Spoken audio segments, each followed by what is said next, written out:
Ghana and the European Union over chocolate might lead to a manufacturing revolution in Western Africa. Let me explain what's happening and why this little product here is going to be so important going forward. To the Western world, Africa has just been a place to get raw resources from, not a place to add value to those products. So the business model has always been go to Africa, secure whatever mineral rights you can get, and extract as much as you can from Africa as quickly as you can, and put those minerals either to Europe or to Asia for further manufacturing.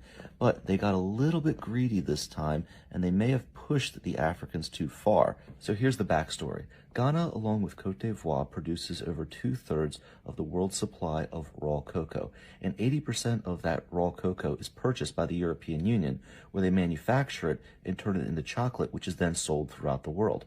It's a $100 billion industry, of which Ghana only gets about 6%, which Ghana was okay with until the European Union started to threaten them with sanctions if they did not become more environmentally friendly.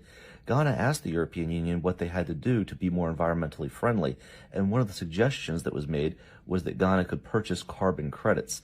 Now, what's a carbon credit?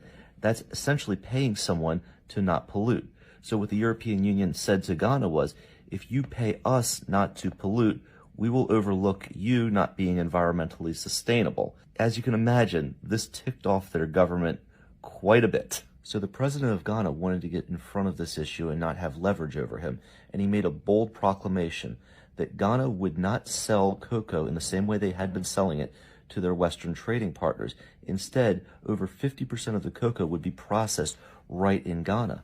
Now, some people scoffed at this because they didn't have the manufacturing capacity to follow through with this proclamation, but they really got aggressive, and they started to recruit some of the best food scientists and manufacturing specialists from Europe to start creating Ghanaian chocolate domestically.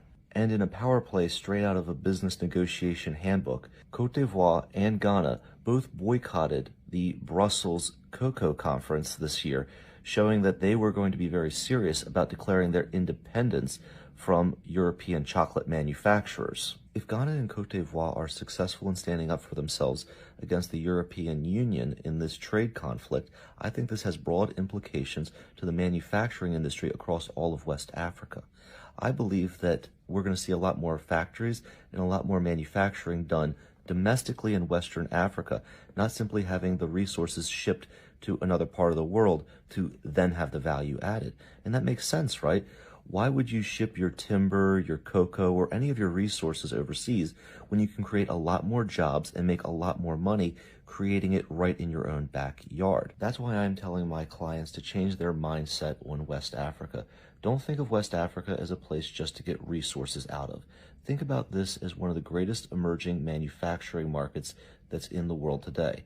Imagine you could have been in China in 1980 setting up their manufacturing, or Southeast Asia in 1990 setting up their manufacturing. That's the kind of opportunities that you have if you have the correct mindset. I think that this trade dispute with the European Union may have provided the right motivation for West Africans, particularly those from Ghana, to go all in with their own manufacturing. But what do you guys think? Do you think West Africa is going to fully embrace manufacturing their own products and adding value domestically? Or do you think that they'll just fall back into the cycle of selling out their natural resources? Let me know in the comments. And if this video has provided value to you, give me a like or a follow. That really helps out my channel. And I'll see you on the next video. Well, after enjoying this Ghanaian chocolate. It's really good.